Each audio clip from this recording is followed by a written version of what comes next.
I should have known something was wrong the moment I saw the sailboat. It was one of those sleek, expensive vessels that wealthy tourists rent to impress their mistresses or business partners, all gleaming white fiberglass and polished chrome catching the afternoon sun.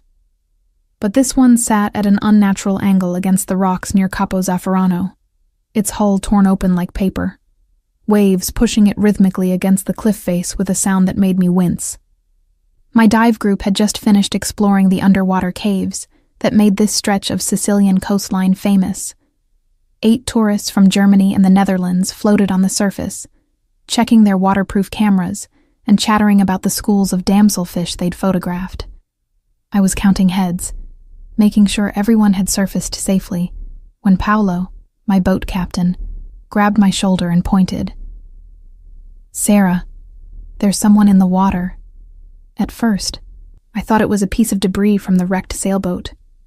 Then I saw the dark fabric moving differently than the waves would carry it, and my training kicked in before my brain fully processed what I was seeing. I kicked hard toward the floating figure, my heart hammering against my ribs. He was face down, arms spread wide, drifting with the current that would carry him past the rocks and out toward open water. I reached him in 30 seconds that felt like 30 minutes, flipping him over with practiced efficiency. His face was pale beneath a tan that spoke of Mediterranean heritage, lips slightly blue, seawater running from his nose and mouth. Mid to late 30s, I guessed, with the kind of bone structure that fashion photographers probably loved, and the beginnings of gray at his temples. I checked for breathing. Nothing. Checked for a pulse at his neck. There, faint, irregular, but present. "Paolo, get the boat here now," I screamed, already positioning myself to tow him back. The man was solid muscle beneath his soaked linen shirt, making it harder than usual to keep his head above water as I side-stroked toward my dive boat. The tourists had gone silent, their vacation excitement replaced by the universal discomfort of watching someone else's emergency. Paolo brought the boat alongside us within minutes. Together, we hauled the unconscious man aboard, laying him on the deck. Water poured from his mouth as we turned him on his side. Then he coughed, a violent, retching sound that sent more seawater across the deck, and his eyes flew open. They were remarkable eyes, even in distress. Dark brown, almost black, with an intensity that suggested he was accustomed to reading people quickly and accurately. Those eyes fixed on me with an expression I couldn't quite place. Not gratitude, not fear, but something closer to calculation, as if he were immediately assessing whether I was a threat or an asset. "You're safe," I said in English, then repeated it in my mediocre Italian. "Sei al sicuro." He coughed again, his whole body shaking with the effort. When he spoke, his English was perfect, touched with a British accent that suggested expensive education. My boat, the steering failed, the rudder, it was cut. That statement should have confused me. Instead, it sent ice down my spine. Not broke or malfunctioned, but cut. That was a specific word choice, implying deliberate action rather than mechanical failure. "Let's get you to shore first," I said, wrapping a towel around his shoulders. "Then we can worry about what happened to your boat." But he grabbed my wrist with surprising strength for someone who'd just nearly drowned. His grip wasn't painful, but it was insistent. "You don't understand. Someone did this deliberately. Someone wanted me to." He trailed off, seeming to realize how paranoid he sounded to a stranger who'd just saved his life. I glanced at Paolo, who was already radiating the particular discomfort Sicilians feel when conversations venture too close to certain topics. In my 3 months teaching diving in Sicily, I'd learned that locals had finely tuned instincts about when to ask questions and when to suddenly develop selective hearing. "What's your name?" I asked the man, gently removing his hand from my wrist. "Marcus," he said after a brief hesitation. "Marcus Santoro." The name meant nothing to me, but I saw Paolo's expression change. a subtle tightening around his eyes that confirmed my growing suspicion that I'd just pulled someone important out of the water. Not celebrity important, something else. I'm Sarah Mitchell. I run these dive tours. Let's get you back to Cefalù, get you checked out by a doctor. No doctors. His voice was firm despite his waterlogged state. No police, please.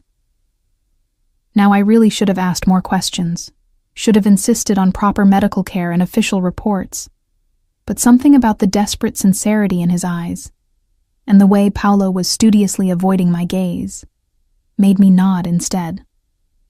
The ride back to harbor was tense. My tourists clustered at the far end of the boat, whispering in German and Dutch. Marcus sat wrapped in towels, watching the shoreline approach with an expression that cycled between relief and what I could only describe as cold fury. I found myself studying him when he wasn't looking.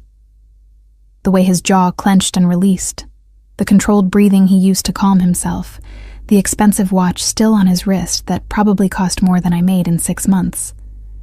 When we reached the marina, he stood with only a slight wobble. I need to make some calls.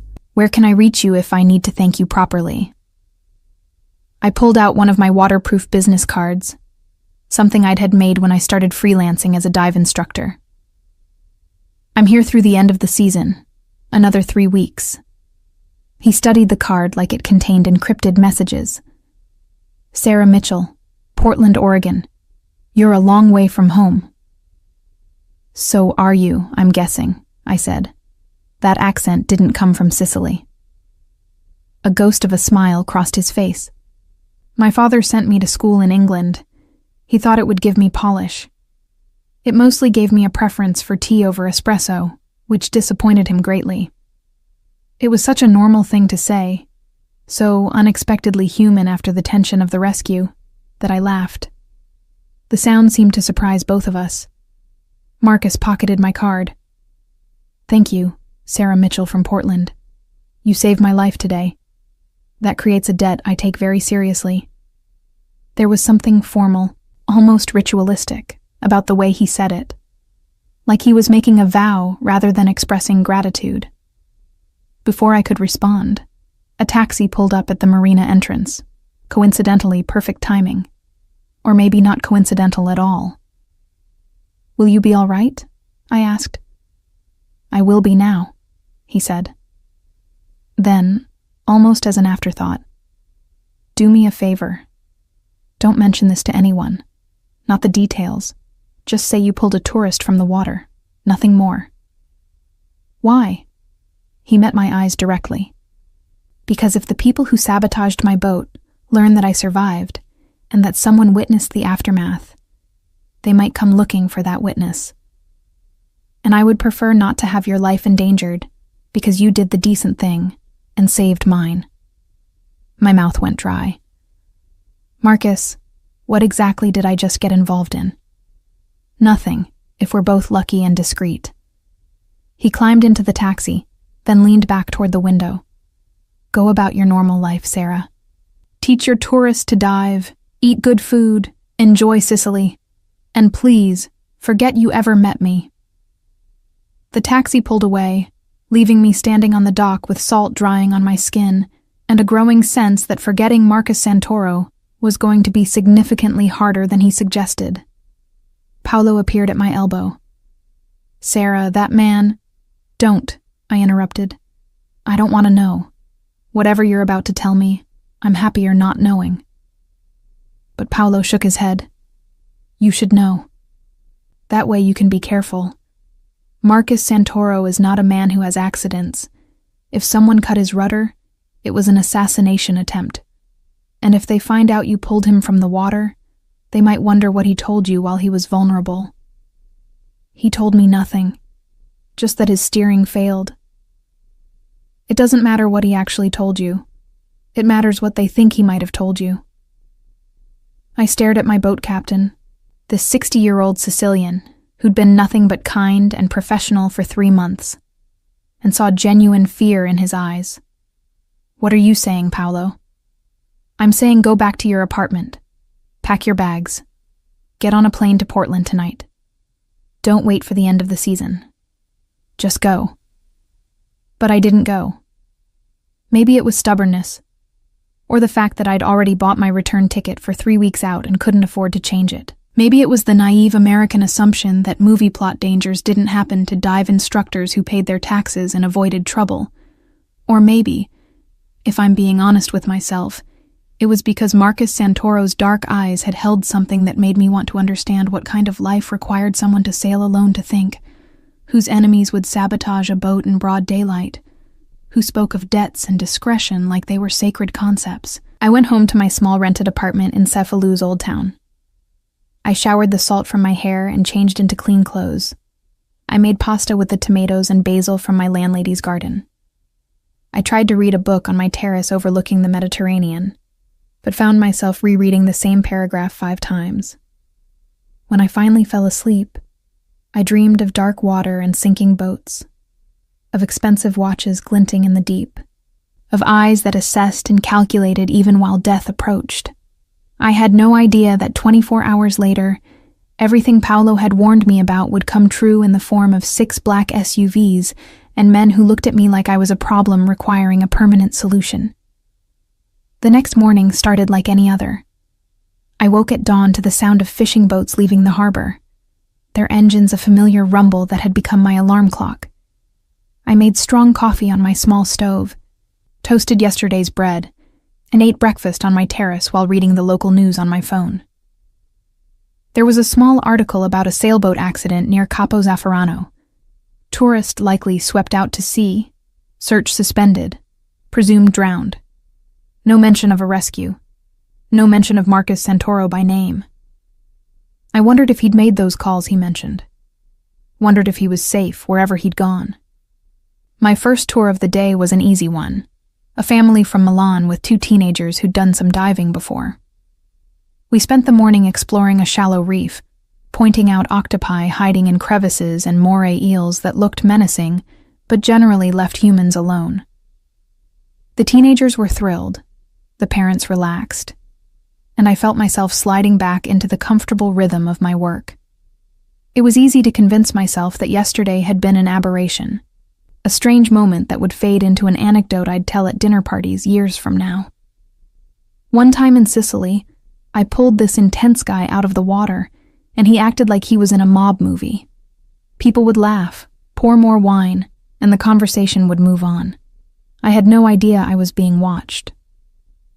The second tour was canceled. The clients had food poisoning from bad shellfish, according to Paolo, which was unfortunately common enough that I didn't think much about it. I spent the afternoon doing equipment maintenance, checking regulators and testing tank pressures. Boring but necessary work that let my mind wander. I kept thinking about what Marcus had said. That creates a debt I take very seriously. There had been weight to those words, a formality that felt imported from another era. Like he was operating under rules I didn't understand, playing a game where honor and obligation carried actual consequences. Around 4 p.m, I decided to walk to the grocery store. My refrigerator was depressingly empty, and I wanted to make a proper dinner. Cefalu's narrow streets were crowded with tourists, everyone moving slowly in the heat, ducking into shops for gelato or limoncello. I loved this time of day. The golden light painting the medieval buildings, the smell of baking bread from corner bakeries, the old men playing cards in the shade.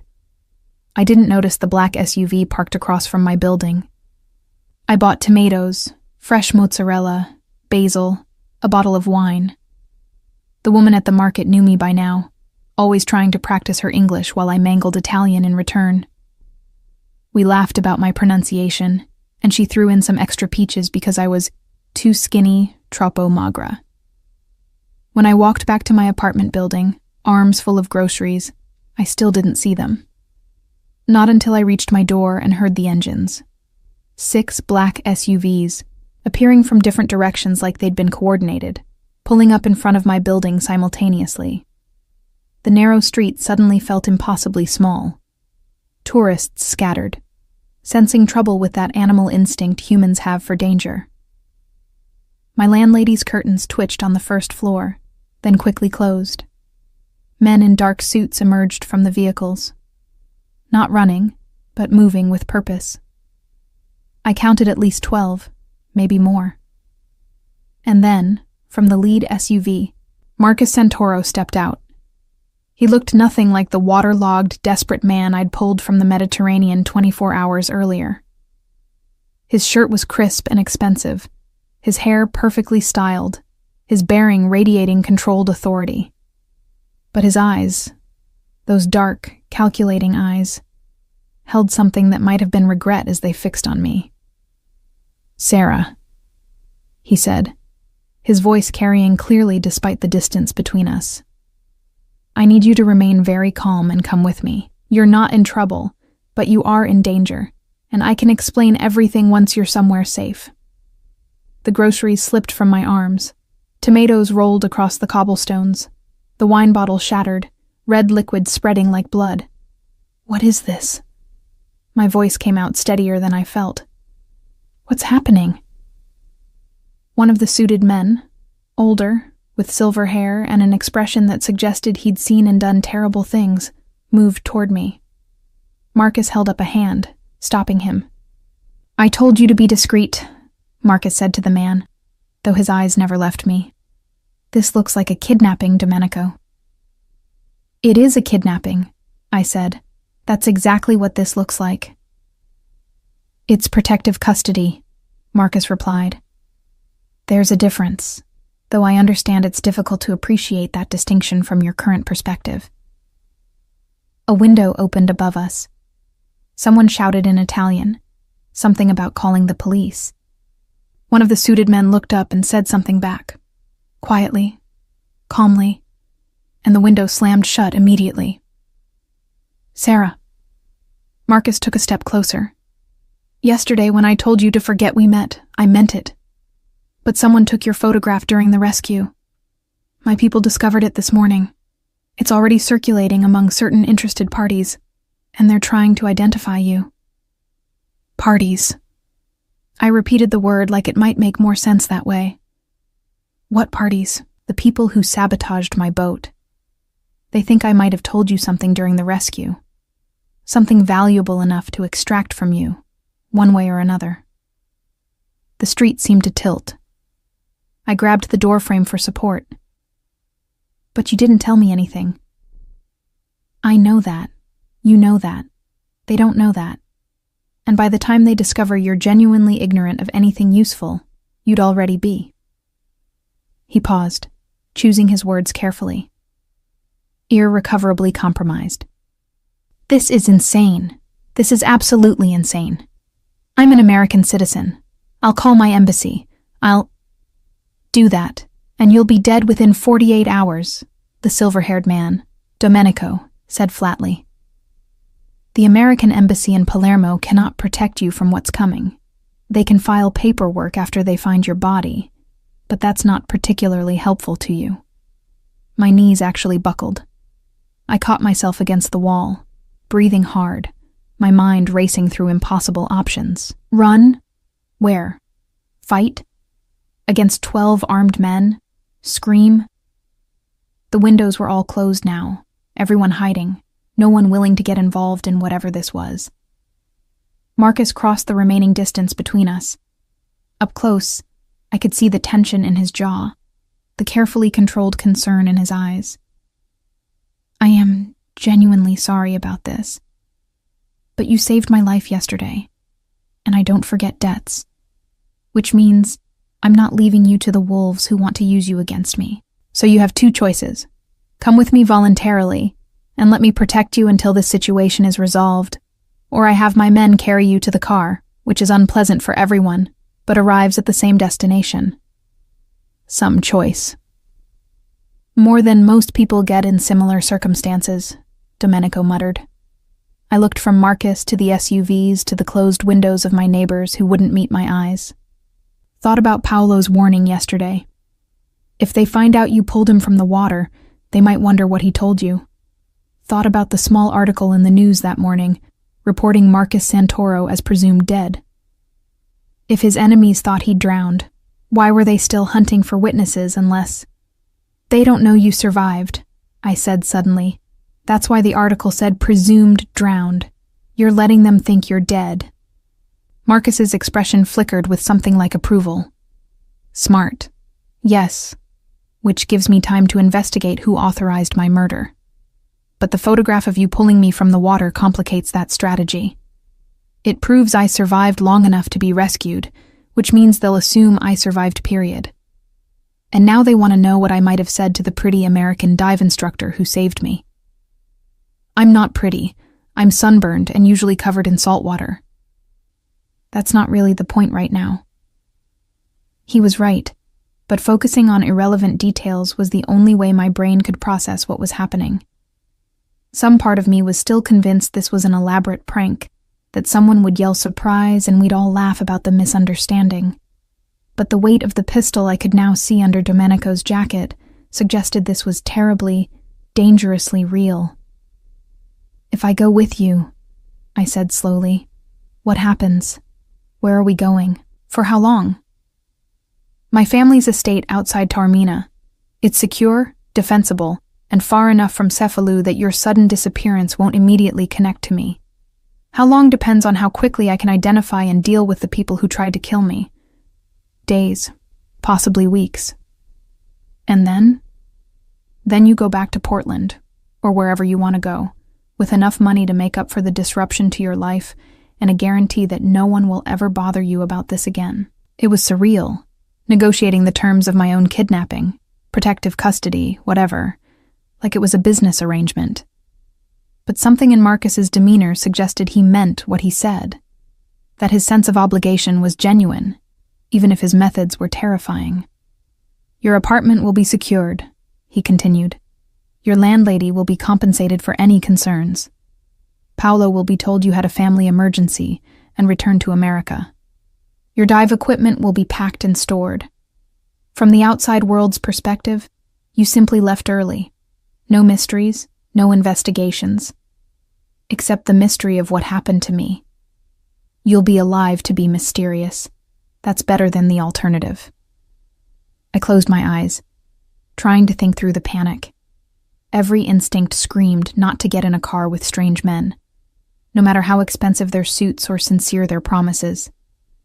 But every practical bone in my body recognized that Marcus was right.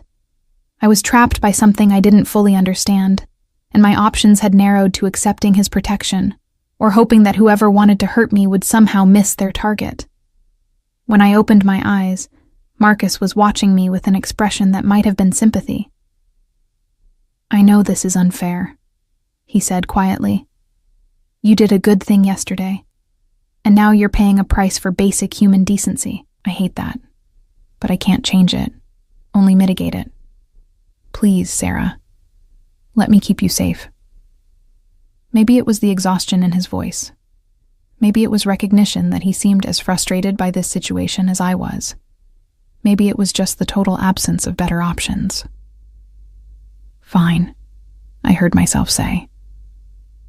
But I want to pack a bag, and I want to call my sister and tell her I'm okay. Supervised packing. No phone call until we're secure. Domenico countered immediately, but Marcus shook his head. Let her pack. Give her 15 minutes. No phone call yet, but I promise you'll be able to contact your family once we're at the estate. I'm not a monster, Domenico. You're too soft, the older man grumbled, but he gestured two of the suited men to follow me inside. My hands shook as I unlocked my apartment door. The men stayed in the doorway, watching but not entering, which I appreciated even though the whole situation was absurd. I grabbed my suitcase and started throwing in clothes, toiletries, my laptop, chargers, anything that seemed essential for an indefinite stay in what I was mentally calling house arrest with a view. The drive to Taormina took nearly 3 hours along Sicily's coastal highway. I sat in the middle SUV, sandwiched between Marcus and Domenico, watching the Mediterranean flash past through tinted windows. The convoy moved smoothly, professionally, like this was routine for everyone except me. My heart gradually stopped hammering, replaced by a surreal numbness punctuated by moments of sharp clarity when I'd remember this was actually happening, and not some fever dream brought on by bad shellfish. Marcus spent most of the drive on his phone, speaking in rapid Italian that was far too fast and idiomatic for my basic language skills. I caught fragments, names I didn't recognize, terse questions. Occasionally, his voice dropping to something that sounded distinctly threatening. Beside him, Domenico worked on a laptop, his weathered fingers flying across the keyboard with surprising speed. "Can I ask questions?" I finally said, breaking the silence. Marcus lowered his phone. "Of course." "Who are you? Really?" He considered his response carefully. "My family has business interests in Sicily and throughout southern Italy. Some legitimate, some operating in gray areas. We provide services, maintain order in certain communities, and yes, occasionally enforce our own justice system when the legal one proves inadequate." "You're Mafia." "That word carries a lot of Hollywood baggage," he said mildly. "But essentially, yes. My family has been part of Sicily's alternative governance structure for 5 generations. It was the calm way he said it that made it real. No dramatics, no glorification, just matter-of-fact explanation like he was describing the family accounting business. "And someone in your family tried to kill you. Someone close enough to sabotage my boat and know I'd be sailing alone yesterday afternoon. Which narrows the possibilities considerably, but still leaves multiple suspects. Family business can be complicated when succession and territory are involved." I stared at him. "You sound very calm about someone trying to murder you." A dark smile crossed his face. "I've had 24 hours to move past shock into the much more productive emotion of controlled fury. Right now, I'm gathering information, shoring up my resources, and determining exactly who betrayed me before I respond. Patience is essential in these situations." "Has this happened before?" "Attempts on my life, 3 times, though never this close to succeeding. The sea was actually clever. Harder to prove it wasn't an accident. And if you hadn't been there, I would have drowned or been swept out far enough that recovery would be unlikely. Whoever planned it understood that bodies raise questions while disappearances at sea can be written off as tragic accidents." The casual way he discussed his own murder attempts made my stomach turn. "This is insane. Normal people don't live like this." "Normal is a relative concept," Domenico interjected. "What's normal for a dive instructor in Oregon looks insane to a shepherd in Mongolia. What's normal for us looks insane to you. Doesn't make either perspective more valid." Marcus shot his companion a look that might have been amused. "Domenico fancies himself a philosopher." "Domenico has survived 40 years in this life by understanding that perspective is everything," the older man countered. "The girl's not wrong to be frightened, but fear without understanding is just panic. Better she knows what she's dealing with." We fell silent again. I watched the landscape change as we climbed into the hills. Olive groves giving way to vineyards, small villages perched on ridges like they'd grown from the stone itself. The late afternoon sun painted everything gold and amber, beautiful enough that I almost forgot I was being kidnapped by criminals who discussed murder attempts like business setbacks. The Santoro estate appeared suddenly as we rounded a curve, a sprawling villa complex surrounded by high walls, cypress trees standing like sentries along the perimeter. The architecture was classic Sicilian: honey-colored stone, terracotta roof tiles, arched windows that probably dated back centuries. Beautiful and fortress-like simultaneously. The gates opened smoothly as our convoy approached. We drove through manicured gardens toward the main house, passing fountains and statuary that suggested generations of wealth. Staff members appeared on the front steps, an older woman in an apron, several younger men in casual but clearly expensive clothes, a thin man in glasses carrying a tablet like it was a sacred text. Marcus helped me out of the SUV with surprising courtesy.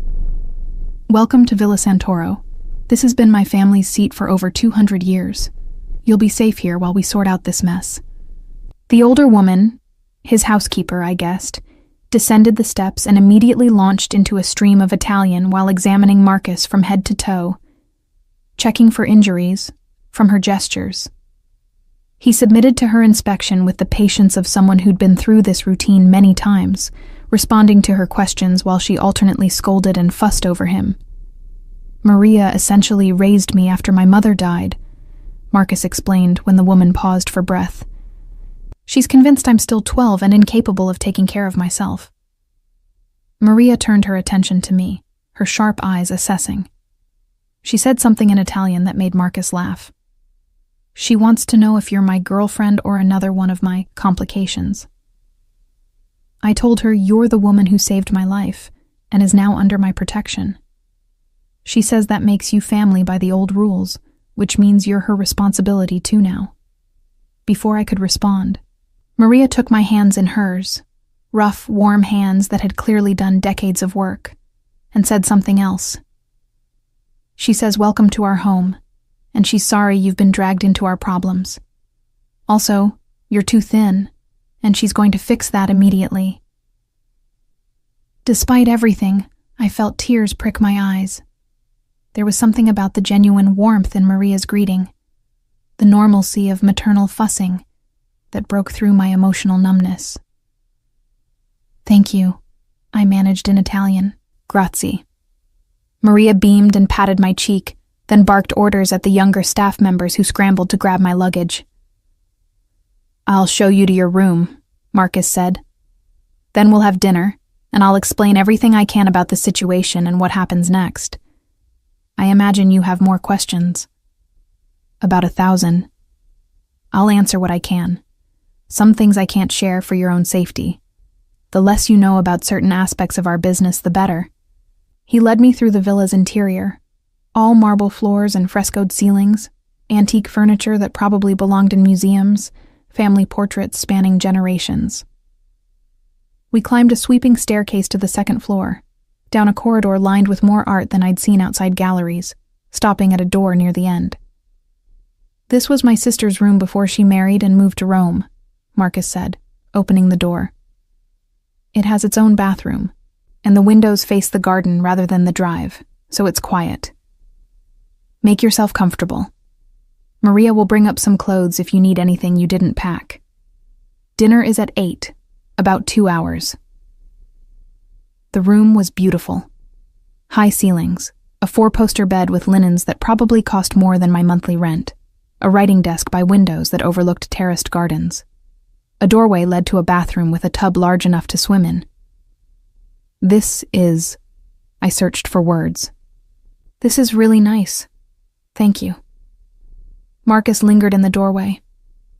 "Sarah, I know none of this is what you wanted or expected, but I give you my word, my personal word, that you'll be safe here. No one will harm you while you're under my protection. That's not an empty promise. It's a bond that carries weight in my world." "Why?" The question came out more desperate than I intended. "Why do you care so much? You don't know me. You don't owe me anything beyond maybe a thank you card for the rescue." He was quiet for a moment, his dark eyes distant. 3 years ago, my younger brother was in a car accident in Palermo. A student, just a girl, 19 years old, stopped and pulled him from the wreckage before it caught fire. Saved his life, stayed with him until the ambulance came, never asked for anything in return. 6 months later, she was killed in crossfire during a territorial dispute that had nothing to do with her. Wrong place, wrong time. She died because our world spills over onto innocent people, and we don't always contain the damage. He met my eyes directly. "I think about her sometimes, about how we couldn't protect her, even though she'd saved my brother. About how that debt went unpaid because we didn't know she needed protection until it was too late. I won't make that mistake twice. You saved my life yesterday, Sarah. That creates an obligation I take very seriously, and this time, I have the chance to fulfill it properly." The raw honesty in his voice made it impossible to doubt his sincerity. Whatever else Marcus Santoro might be, criminal, mafia boss, dangerous man, he meant what he said about protection and obligation. "Okay," I said quietly. I don't understand your world, and honestly, it terrifies me. But I believe you mean to keep me safe. So thank you for that. You're welcome. Now rest, clean up, and I'll see you at dinner. We'll talk more then. After he left, I stood in the center of the beautiful room and tried to process everything. 48 hours ago, I'd been a dive instructor on an extended working vacation, my biggest concerns involving tank pressure and tourist sunburns. Now I was in a Mafia boss's ancestral villa, under protective custody, because I'd done the decent thing and pulled a drowning man from the sea. I sat on the edge of the enormous bed and finally let myself cry. Not dramatic sobbing, just quiet tears of stress and fear and overwhelming strangeness. Everything felt unreal, like I'd slipped through a crack between normal life and some movie plot that followed different rules. Eventually, I pulled myself together and took a shower that lasted 30 minutes, standing under water hot enough to turn my skin pink, washing away the stress and salt and confusion. The bathroom cabinets held expensive soaps and lotions, fluffy towels that felt like clouds, little luxuries that were probably everyday items here but felt absurdly decadent to someone who'd been living in a third-floor walk-up with intermittent hot water. When I emerged wrapped in a towel, I found my suitcase had been unpacked, my clothes hanging in the wardrobe, toiletries arranged on the bathroom counter, laptop charging on the desk. Professional, efficient, slightly eerie. I dressed in the nicest casual clothes I'd packed, dark jeans, a simple blouse, the leather sandals I'd bought at a Cephalou market. A knock on the door made me jump. Yes? Maria entered carrying a tray, bread, cheese, olives, sliced fruit, a glass of white wine. She set it on the desk and gestured for me to eat, then mimed that dinner would be later. Her kindness made my throat tight again. Grazie, I managed. Molto gentile. She smiled and patted my shoulder, said something I didn't understand, but that sounded sympathetic, and left me alone with enough food to feed 3 people. I nibbled at the bread and cheese, not really hungry but knowing I should eat. The wine helped, crisp and cold, probably from the estate's own vineyards. I thought about my sister in Seattle, wondered what she was doing right now, whether she'd tried to call my Sicilian number and gotten concerned when I didn't answer. I needed to contact her soon, before she started worrying and calling embassies. The windows showed the garden in evening light, shadows lengthening across manicured paths. Beautiful and peaceful, like a postcard. Only the guards I could now see patrolling the perimeter betrayed that this was anything other than a luxurious vacation rental. At 7:30, another knock. A young woman in staff uniform smiled shyly and gestured that she'd been sent to show me to dinner. I followed her back through the villa's corridors, this time noticing more details. Security cameras discreetly mounted in corners, heavy doors that probably reinforced with steel, the way certain rooms had better sightlines than others. The villa was beautiful, but it was also defensible, architecture that served double duty. We arrived at a dining room that looked like something from a Renaissance painting. Long tables set with crystal and silver, candles flickering in wall sconces, more family portraits watching from gilded frames. Marcus stood when I entered, joined by Domenico and 2 other men I hadn't met yet, both younger, both with the careful posture of people trained to violence. Sarah, please sit. Marcus gestured to a chair near his at the head of the table. Let me introduce you. You know Domenico, my second and oldest friend. This is Luca, who handles our security. The first young man nodded. And this is Antonio, my cousin and advisor. The second offered a warmer smile. Nice to meet you all, I said awkwardly. Sorry about the circumstances. The circumstances aren't your fault, Antonio said. His English was good, his accent less pronounced than Marcus's. You did a brave thing, saving Marcus.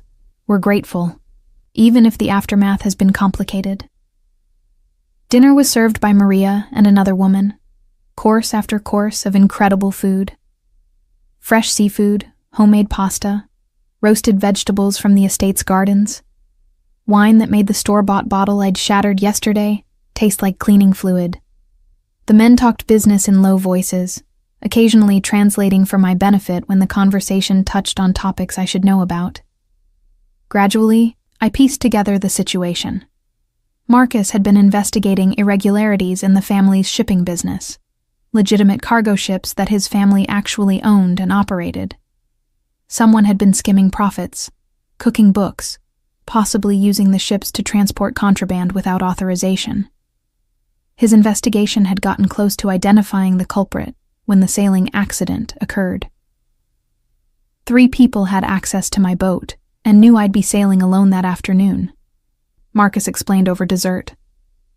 My cousin Roberto, who manages our marina properties. My uncle Vittorio, who technically owns the sailboat through a shell company. And my father's former partner, Franco, who still has keys to family properties despite his semi-retirement. You suspect one of them? I suspect someone working with or for one of them. The actual sabotage, cutting the rudder cable, would have required technical knowledge and access. But the order to do it came from someone with enough authority to organize an assassination, without immediate blowback. What happens when you find out who it was? The table went quiet. Finally, Domenico spoke. Justice by our standards, which is harsher than what the legal system would provide, but also more certain. I didn't ask for clarification, didn't want to know the specifics of Mafia justice. How long do you think this will take? I asked instead. Marcus considered. A week, possibly 2. We're gathering evidence, watching our suspects, waiting for them to make a mistake. The fact that they think I'm dead actually helps. They'll be less careful, more likely to reveal themselves as they try to consolidate power in my absence. And then I resurface, deal with the problem, and you go home. Simple, in theory. Complicated in execution. The first few days at Villa Santoro passed in a strange blur of enforced domesticity and underlying tension. I woke each morning to sunlight streaming through gauze curtains, birdsong from the gardens, and the distant sound of staff beginning their routines. Maria brought breakfast to my room. Fresh pastries, fruit, strong coffee, and hovered until I ate enough to satisfy her maternal concern. The food was incredible. The setting was beautiful. And I was absolutely a prisoner no matter how luxurious the accommodations. Marcus gave me free run of the villa and gardens, though always with at least one security guard shadowing my movements. Not obviously, but I learned to spot them. Luca by the fountain when I walked the garden paths. Antonio reading on the terrace when I explored the library. Unfamiliar faces maintaining a discreet but constant perimeter. Protection or surveillance, depending on perspective. I spent hours in the villa's library, a 2-story room lined with books in Italian, English, French, and languages I didn't recognize. Someone in the Santoro family had been a serious collector, and the eclectic selection ranged from ancient philosophy to modern thrillers.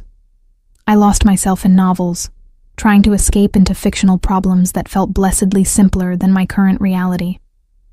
Marcus joined me for dinner each evening, sometimes alone, sometimes with Domenico or Antonio. The conversations were surprisingly normal.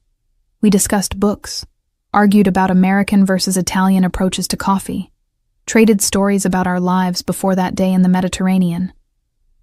He told me about growing up in this villa, about the pressure of being groomed to lead a criminal organization he'd never quite decided he wanted to run, about his year studying philosophy at Oxford where he'd been Marcus from Sicily, instead of Marcus Santoro, future boss. I told him about growing up in Portland, about dropping out of a PhD program in marine biology to become a dive instructor, about the relief of choosing a life I actually wanted instead of one everyone expected, about my sister who was a corporate lawyer and couldn't understand why I'd thrown away my academic career for a job that barely paid the bills. She thinks I'm wasting my potential, I said over wine one evening. But every time I take someone diving for their first time and watch them discover the underwater world, I feel like I'm doing exactly what I'm meant to do. Is that stupid? It's honest, Marcus replied. Most people never figure out what they're meant to do. The ones who do and actually pursue it despite external pressure. That takes courage. Coming from a man who inherited a criminal empire, that's an interesting perspective. He smiled, something I'd noticed he did more often after several glasses of wine. I never said I was courageous. I inherited an organization, certainly. But I'm still figuring out if this is what I'm meant to do or just what I'm good at. There's a difference. On the fourth night, he invited me to his study after dinner. The room was classic old-world luxury. Leather chairs, a massive desk, shelves of leather-bound books, and crucially, a computer setup that looked like it belonged in a tech company rather than a Renaissance villa. I promised you could contact your family, he said, gesturing to the desk. The internet connection here is secure, routed through several VPNs, and your traffic is encrypted. You can email your sister, video call if you want, whatever makes you comfortable. Just don't mention where you are specifically, and don't tell her about me or the family, for her safety as much as yours. I sat at the desk, hands trembling slightly. What do I tell her? That you had a personal situation come up, that you're staying with friends in Sicily for a few weeks, and you'll explain everything when you get home. Keep it vague but reassuring. Your sister doesn't need details that might put her in danger if someone tracks your communications. I pulled up my email, saw 17 increasingly worried messages from my sister ranging from, "Hope you're having fun," to, "Sarah, I'm about to call the State Department. Please respond." I typed carefully, "Hey, Emma, I'm so sorry for the radio silence. Long story, but I'm safe and staying with some local friends while I figure out some unexpected stuff. Everything is fine, I promise. I'll call you when I'm back in the States in a few weeks. Don't worry about me. Love you. S." Simple, vague, hopefully reassuring enough to prevent embassy involvement. I hit send and immediately felt both better and worse, connected to my real life, but also reminded of how far away that life currently was. "Thank you," I said to Marcus, "for letting me do that. I'm not your jailer, Sarah. I'm your protector. There's a difference, even if it doesn't always feel like one." That night, I couldn't sleep. I lay in the enormous bed, staring at the ceiling, thinking about the surreal nature of my situation. During the day, when I was reading in the library, or walking the gardens, or having surprisingly normal conversations with Marcus, it was easy to almost forget why I was here. But alone in the dark, reality reasserted itself. I was being held against my will by criminals, because I'd accidentally witnessed something that made me a liability to other criminals. Around midnight, I gave up on sleep and wandered to the windows. The gardens were beautiful in moonlight, shadows and silver, and the dark shapes of cypress trees.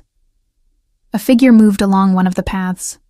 Marcus, I realized, walking alone with his hands in his pockets, looking like a man carrying the weight of several worlds. The next morning, Antonio found me in the library. Marcus asked if you'd join him in the East Garden. He's having coffee there, if you're interested. I found him sitting at a small iron table beneath a pergola heavy with wisteria. 2 cups of coffee waited, steam rising in the morning air. He looked tired. Dark circles under his eyes, his usual careful posture slightly slumped. "Couldn't sleep?" I asked, sitting across from him. "Occupational hazard. When you're trying to identify which family member wants you dead, insomnia comes with the territory." He pushed one of the coffee cups toward me. "We've narrowed the suspects. My cousin Roberto was in Rome the day the boat was sabotaged.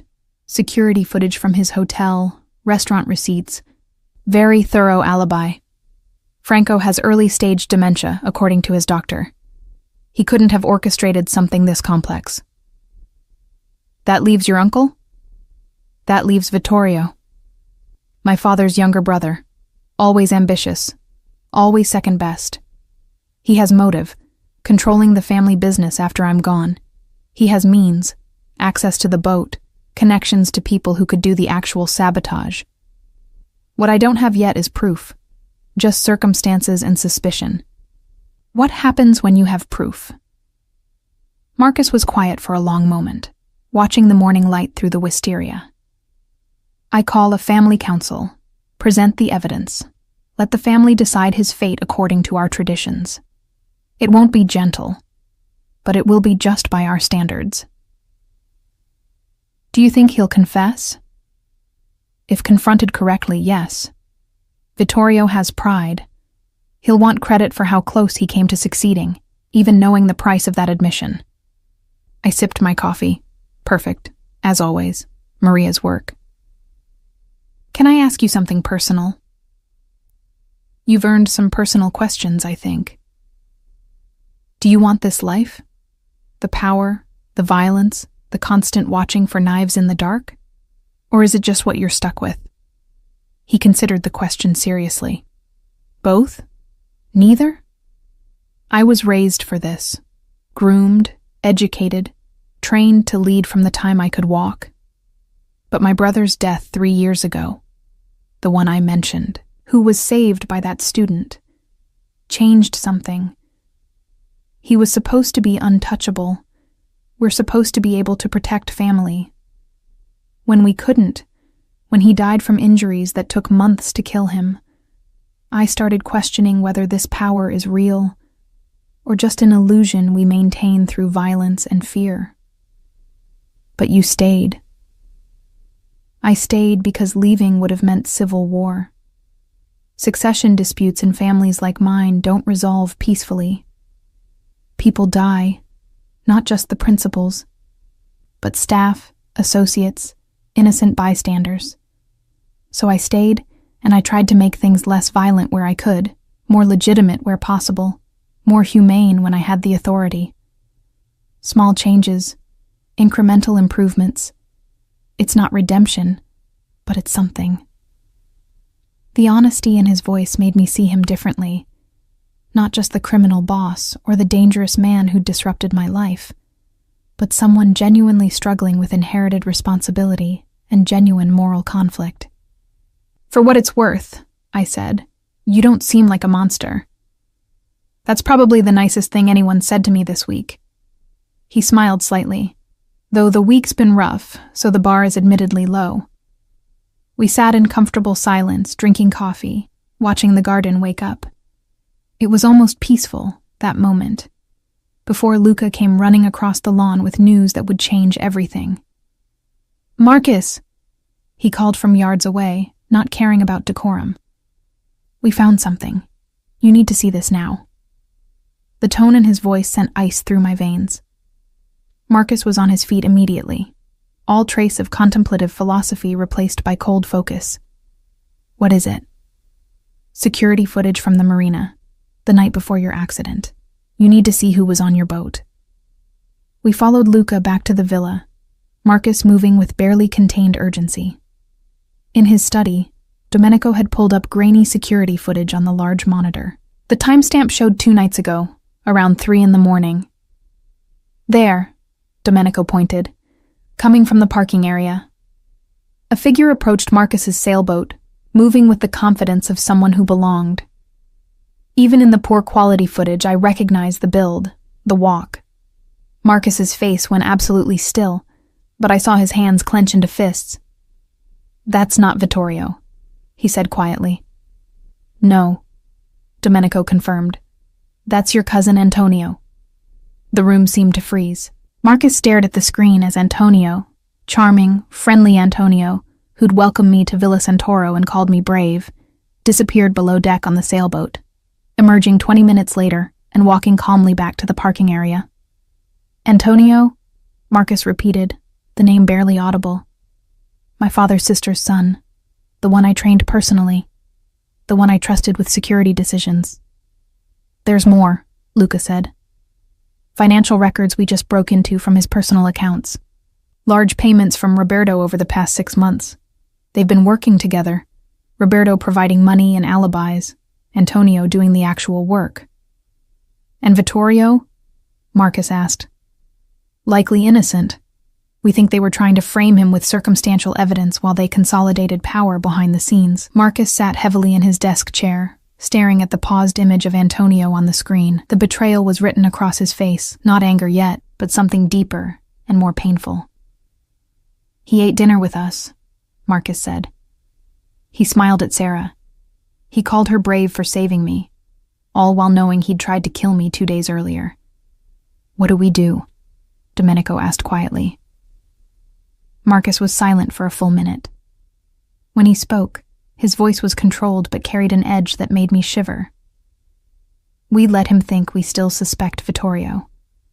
We continue the investigation publicly. And tonight, we'll have a private conversation with Antonio where he explains exactly why betraying family seemed like a good idea. He looked at me, and I saw something in his eyes that hadn't been there before. Not violence exactly, but the capacity for it. The reminder that underneath the philosophy and the coffee conversations, Marcus Santoro was still a man who operated in a world where betrayal meant death. Sarah, you should stay in your room tonight. What happens next isn't something you need to see or hear. Will you kill him? That depends on what he says and how the family council votes. But yes, probably. Family betrayal, attempted murder of a blood relative. That's not something we forgive. Can't forgive if we want the family to survive. It's not personal. It's structural. The calm way he said it terrified me more than anger would have. This was Marcus as I'd never seen him. Not the thoughtful man who discussed philosophy, but the Mafia boss making decisions about life and death with the same consideration I'd give to choosing dinner. I went back to my room and stayed there all day, declining lunch, ignoring Maria's concerned knocking, just sitting by the window and trying not to think about what was happening elsewhere in the villa. The knock on my door came around 9 that evening. I'd been sitting in the dark for hours, watching the gardens fade from twilight to full night. Lights clicking on along the paths in precise intervals. I'd heard raised voices earlier, shouting in Italian, something that might have been pleading, then ominous silence. Now Marcus stood in my doorway, still wearing the clothes from this morning, but looking like he'd aged years in a single day. There was blood on his cuff, just a small spot, barely visible unless you were looking for it. Is he dead? I asked, surprised by how steady my voice sounded. No, but he will be, after the family council tomorrow. He confessed everything. How Roberto promised him control of the northern territories. How they'd been planning this for months, waiting for the right moment. He tried to justify it. Said I was making the family weak with my reforms, that we needed stronger leadership. Marcus leaned against the doorframe, suddenly looking exhausted. He's 28 years old. I taught him to shoot, to negotiate, to read people. And he tried to murder me because he thought my version of leadership wasn't violent enough. I didn't know what to say. What comfort could I offer for betrayal this fundamental? The family council meets at noon tomorrow, Marcus continued. 20 senior members will hear the evidence and vote on his fate. It's a formality. The vote will be unanimous for execution. But we follow procedure even in matters like this, especially in matters like this. And after, you go home. The threat to you dies with Antonio and Roberto. We picked Roberto up 2 hours ago. He'll face the council too. My enemies will be dealt with. You'll be safe, and you can return to your life in Portland or wherever you want to go. He said it like it was simple, like I could just walk away from this and resume normal existence, teaching tourists to dive and eating bad takeout and pretending none of this had happened. How am I supposed to just forget this? I asked. How do I go back to my regular life knowing that people were killed because I pulled you out of the water? Marcus crossed the room and sat in the chair near my window, far enough away not to crowd me, but close enough that I could see the genuine regret in his eyes. You don't forget, but you compartmentalize. You accept that the world contains violence and betrayal alongside beauty and kindness, and you choose which parts to let define you. Antonio and Roberto chose violence. They made decisions that led to consequences. You chose kindness. You saved a drowning stranger. Those are different choices with different moral weights. That's convenient philosophy for someone about to order executions. It is, he acknowledged. But it's also true. Sarah, I'm not asking you to condone what I do or how my world operates. I'm asking you to understand that you're not responsible for the consequences of other people's choices. You saved a life. Everything that followed came from decisions other people made, not you. I wanted to believe him, wanted to accept that simple division of responsibility. But sitting in that beautiful room in a villa where tomorrow men would be sentenced to death, the distinctions felt slipperier than he made them sound. What happens to their families? I asked. Roberto has a wife and 2 daughters. They'll be taken care of, provided for financially, protected from retaliation. Antonio was unmarried. His mother will grieve, but she'll be looked after. We don't punish families for individual betrayal unless they were complicit. At least there was that. Some boundary to the violence, some line they wouldn't cross. I should let you rest, Marcus said, standing. Tomorrow will be a long day. The council meets at noon, but I'd like you to remain in this wing of the villa until it's finished. For your sake more than anything else. I don't want to see it anyway. Good. After it's done, we'll arrange your travel home. First-class flights, compensation for the disruption to your life, and my personal guarantee that you'll never be bothered about any of this again. You'll be able to put this behind you. He moved toward the door, then paused. Sarah, for what it's worth, these past few days, talking with you, having someone to have normal conversations with who isn't calculating angles or power plays, it's been a reminder of what life could be like. So thank you for that, even if the circumstances were terrible. After he left, I finally cried properly. Not the quiet tears from that first day, but full sobbing into the expensive pillows, grieving for the innocence I'd lost without quite realizing I still had it. I'd known intellectually that the world contained violence and organized crime, and people who killed without hesitation. But knowing abstractly and knowing personally, understanding that the kind man who discussed philosophy over coffee would tomorrow pass judgment that meant death, those were entirely different forms of knowledge. I must have fallen asleep eventually because I woke to morning light and Maria's gentle knock. She brought breakfast, but also something else.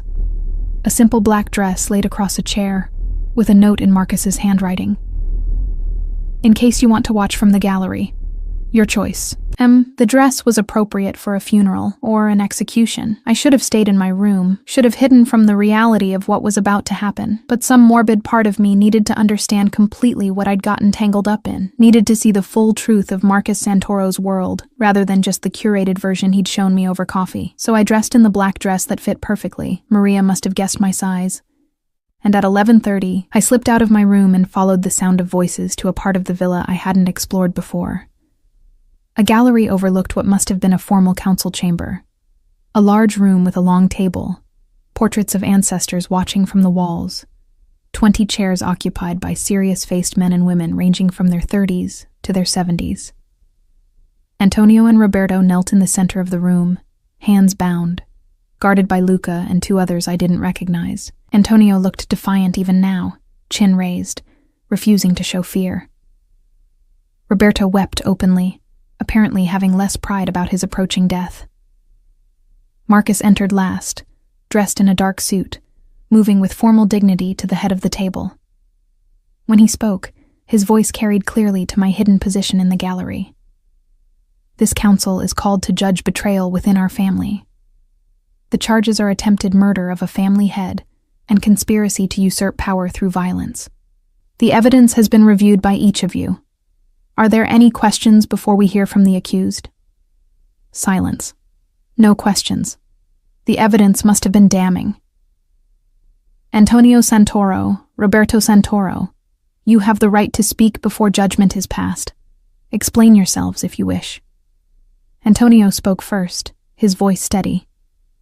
"I don't apologize for recognizing that you're making this family weak. Your reforms, your attempts to go legitimate, your refusal to use the fear that keeps us powerful.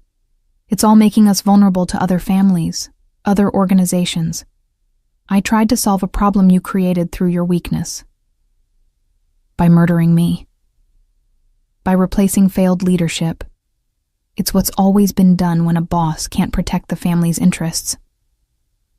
Marcus's expression didn't change, but I saw his hands tighten on the table edge. "Roberto, your defense?" "I was greedy," Roberto said through tears. "Antonio promised me territories, money, power.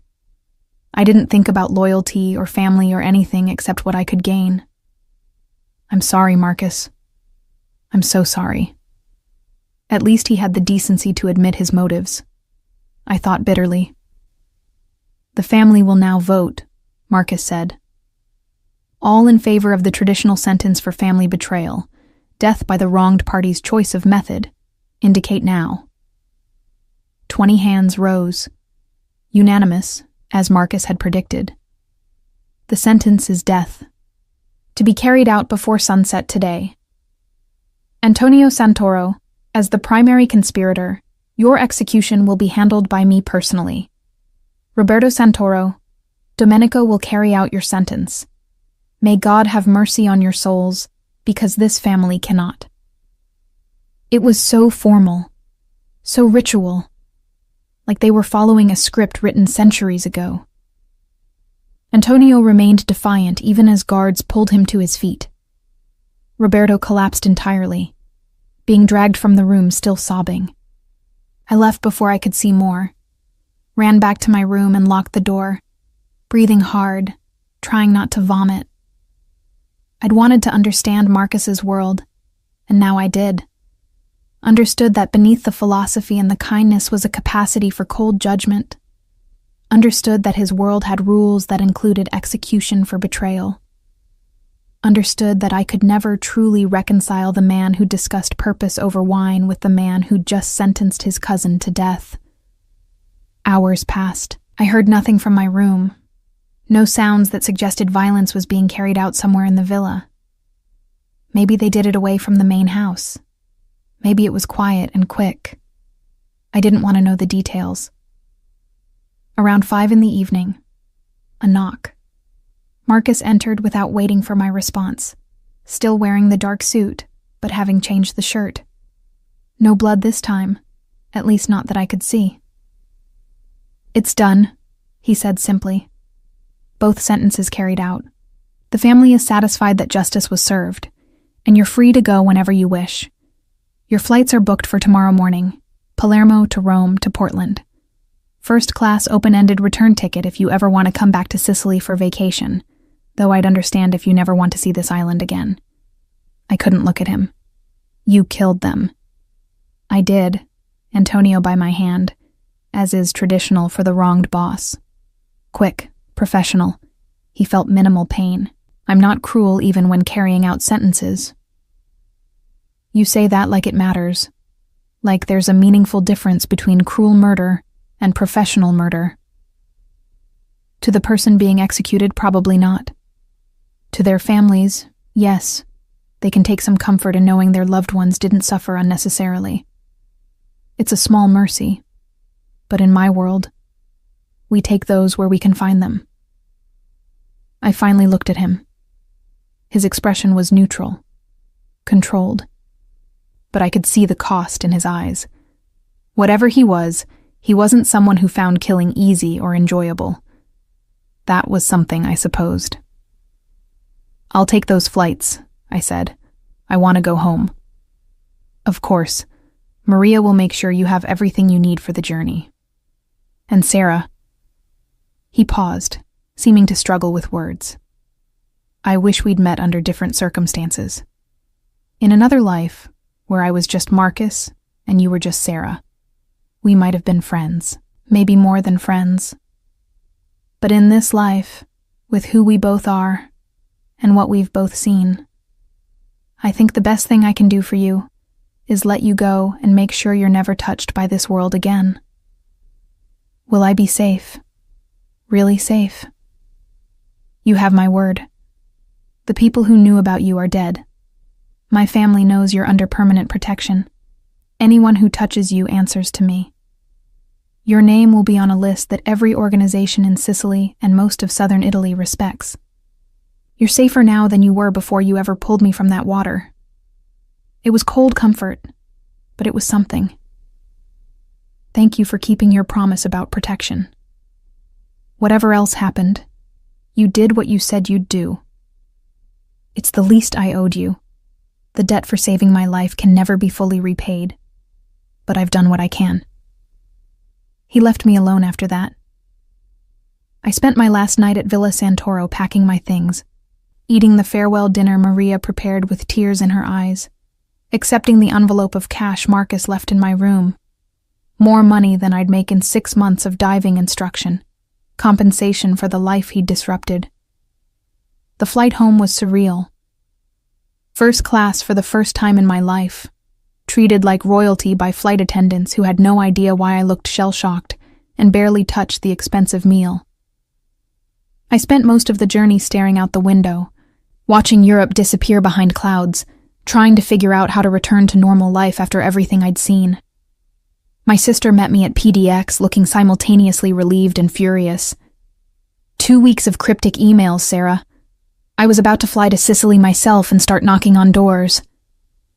I'm sorry, I said, and I was. Something complicated happened, but I'm fine. I promise I'm fine. She studied me with lawyer-sharp eyes that missed nothing. You look like you've seen some things. I have. I'll tell you about it eventually. Just not yet. Emma knew better than to push. She drove me home to my tiny Portland apartment, stayed long enough to make sure I was settled, then extracted a promise that I'd call if I needed anything. After she left, I stood in my living room, small, shabby, achingly familiar, and tried to feel like I'd actually come home. The next weeks were strange.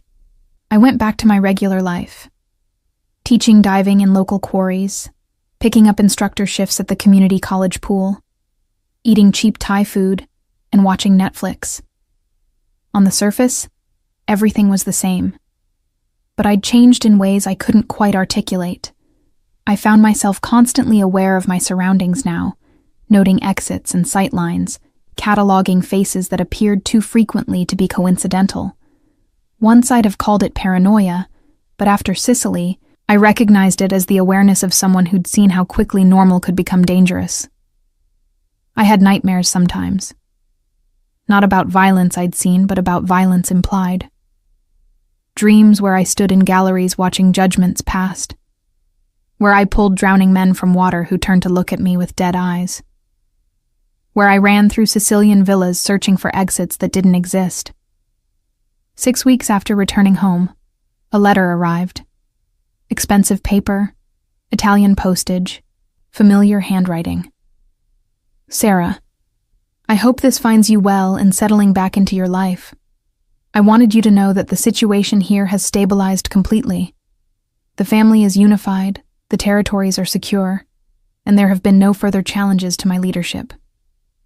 You were right to be disturbed by what you witnessed.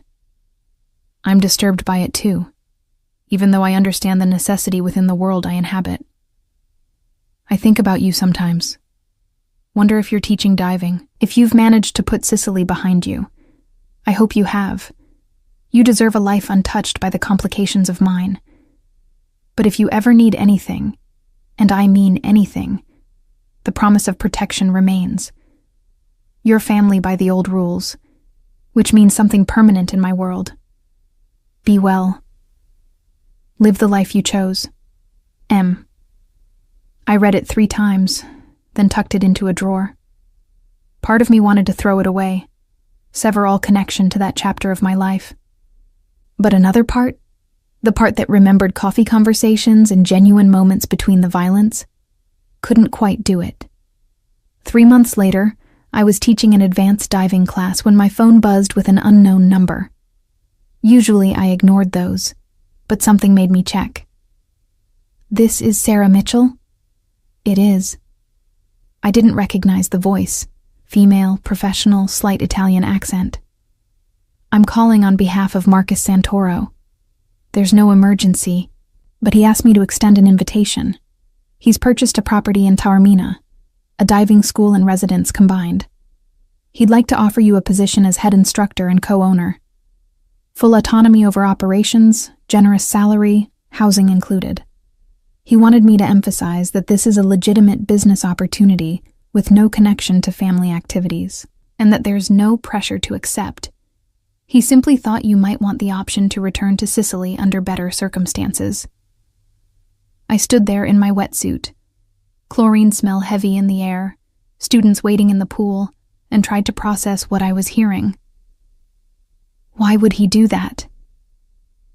He said you'd taught him that choosing the life you actually want takes courage, and he wanted to make it possible for you to keep choosing it in a place that might make you happy. His words, not mine. I should have said no immediately. Should have recognized this as maintaining connection to a world I'd barely escaped. But instead I heard myself say, "Can I think about it?" "Of course. I'll send details to this number. Take whatever time you need." The details arrived an hour later. Photographs of a beautiful property on Taormina's coast, a diving school with modern equipment, a 2-bedroom apartment with a terrace overlooking the sea. Financial projections that showed the business was already profitable. Legal documents proving I'd have actual ownership and control, not just a nominal title. It was everything I'd ever wanted professionally, offered by someone whose world I'd sworn to leave behind. I spent a week agonizing over the decision. Called Emma, who thought I was insane to even consider it. Called my former grad school advisor, who thought I was insane not to jump at the opportunity. Lay awake nights weighing the risks against the appeal of returning to a place I'd actually loved, before everything got complicated. In the end, it was remembering Marcus's words that decided it. "You chose kindness. You saved a drowning stranger. Don't let other people's choices define your life." I called the number. "I'll take it, but I have conditions." "Name them." "Complete operational independence. No family business conducted on the property or involving my staff. And if anything dangerous starts happening near me, I walk away with no questions asked." "All acceptable. When can you start?" "Give me a month to wrap things up here." 4 weeks later, I landed in Palermo with 2 suitcases and a mixture of terror and excitement. A driver met me at the airport, professional, courteous, no weapons visible, and drove me along the coast to Taormina. The diving school was even better than the photographs. Modern equipment, comfortable student facilities, a small boat for ocean excursions. The apartment above had been furnished simply but beautifully, the terrace offering views that made my Portland place look like a prison cell. Marcus wasn't there when I arrived. Instead, I found a note on the kitchen counter. "Welcome home. The business is yours to run as you see fit. I've arranged for Maria to check in weekly. She's excited to feed you properly again. I'll stop by in a few days once you're settled, if that's all right. No pressure, no obligations beyond building something good here. M." That first week was a blur of getting oriented, meeting the existing staff, 3 local instructors who seemed professional and had no apparent Mafia connections, organizing equipment, planning the schedule for tourist season. It felt real, in a way my Portland work never quite had, like I was building something lasting rather than just paying bills. Marcus showed up on day 8, driving himself in a modest car, dressed casually enough that tourists probably mistook him for a local businessman. We had coffee on my terrace, carefully neutral conversation about the business and the property, and whether I had everything I needed. "Why did you really do this?" I finally asked. "The honest reason." He was quiet for a moment, watching the Mediterranean. "Because you reminded me that there are ways to live that don't involve constant calculation and violence. Because I wanted to create something good instead of just managing the various shades of bad in my regular life. And because I owed you a debt. and this seemed like a better way to repay it than just money and promises. This is more than repaying a debt. This is a gift. Call it what you want. Just build something good here.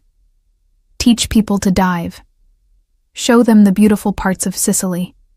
Create the life you actually want. That's payment enough. He finished his coffee and stood to leave. I won't intrude on your life here, Sarah. But if you need anything, you know how to reach me. And if you'd ever like to have dinner sometime, just as friends, nothing complicated, I'd enjoy that. Maybe, I said. Let me settle in first. Figure out how this new life works. Fair enough. He was halfway to his car when I called after him. Marcus? Thank you. Really. He smiled, the genuine one I'd seen occasionally at the villa, not the controlled public expression. You're welcome. And Sarah? It's good to have you back in Sicily. Over the following months, the diving school thrived. Word spread about the American instructor with the beautiful facility and professional operation. I taught tourists and locals, took groups to explore underwater caves and shipwrecks, fell in love with the work all over again without the pressure of barely scraping by financially. Marcus and I developed a careful friendship. He'd stop by every few weeks, always calling first, always respectful of boundaries. We'd have coffee or dinner, talk about books and philosophy, and the complicated nature of choosing how to live. He never brought business to the property, never involved me in anything connected to the family. The diving school remained completely separate from that world, exactly as I'd demanded. And slowly, very slowly, I began to trust that it was possible to exist in Marcus Santoro's orbit without being destroyed by it. It wasn't a romance. We both had too much history and too many complications for that simple narrative. But it was something real, a friendship built on mutual respect and shared understanding of what it meant to try building good things in a world that often rewarded the opposite. One evening, about 6 months after I'd returned, we were sitting on my terrace watching the sunset when Marcus said quietly, "I've been thinking about succession planning. Not because I'm worried about another Antonio situation, but because I've realized I don't want to do this forever. The family business, all of it. What would you do instead?" "I don't know yet. Something legitimate, something that helps more than it hurts. Maybe something with boats, since that's what almost killed me and what brought me to you." He smiled slightly. The universe has a sense of irony. "You could always learn to dive," I suggested. "I'm an excellent instructor." "Is that an offer?" "Maybe, if you promise not to have anyone sabotage my equipment." He laughed, genuine, surprised laughter that transformed his face. "I promise. No sabotage, no complications, just a student learning from a good teacher." And somehow, impossibly, that's what happened.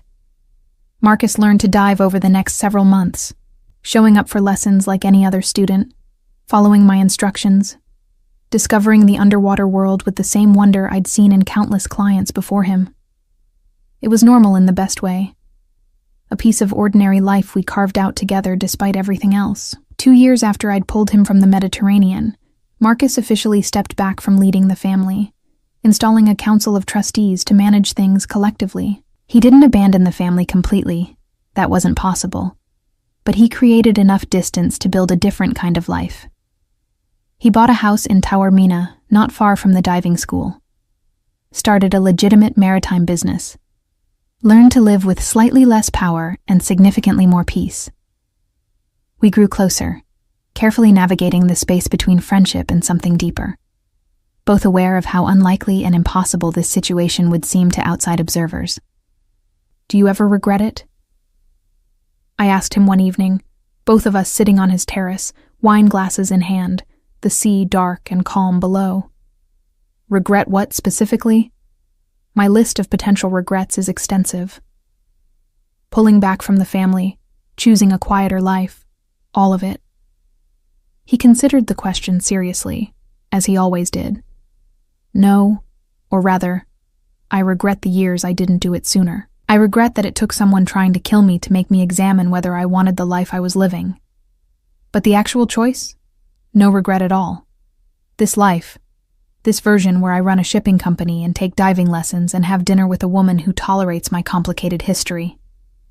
This is better. Quieter. Less powerful. Infinitely better. Even knowing you could have had more power, more control. Power's overrated when you spend all your time watching for betrayal. Control is an illusion when you're constantly one conspiracy away from assassination. This, he gestured to the peaceful evening, the ordinary moment. This is real in a way that other life never was. I thought about my own journey, the PhD I'd abandoned, the conventional path I'd rejected, the strange route that led from Portland to Sicily via a Mafia boss's near drowning. None of it made sense on paper, but somehow it had brought me to exactly where I needed to be.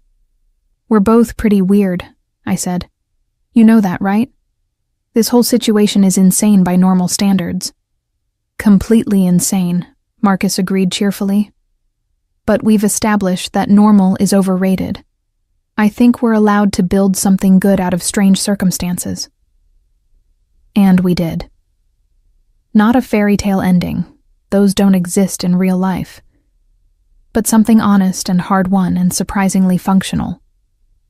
I ran my diving school. Marcus built his legitimate business. We navigated the complications of his past, and my wariness, and the fact that everyone around us probably thought we were both crazy. But on warm Sicilian evenings, sitting on terraces overlooking the Mediterranean, teaching tourists to appreciate the underwater world, having dinner with someone who understood both choosing your own path and living with complicated history, it felt like exactly the life I'd wanted, just arrived at through the strangest possible route. You know what the truly insane part is? I said to Marcus one evening. What's that? I'd do it again. If I saw someone drowning, I'd still jump in and pull them out, even knowing everything that followed. The danger, the complications, all of it. He smiled and raised his wine glass. To dangerously decent people who make inconvenient choices. To finding our way to strange but good lives, I countered. We clinked glasses and watched the sunset paint the Mediterranean gold and crimson, two unlikely people who'd built something real from one moment of kindness and all its chaotic consequences.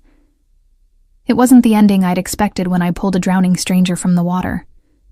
But somehow, impossibly, it was exactly where I needed to be.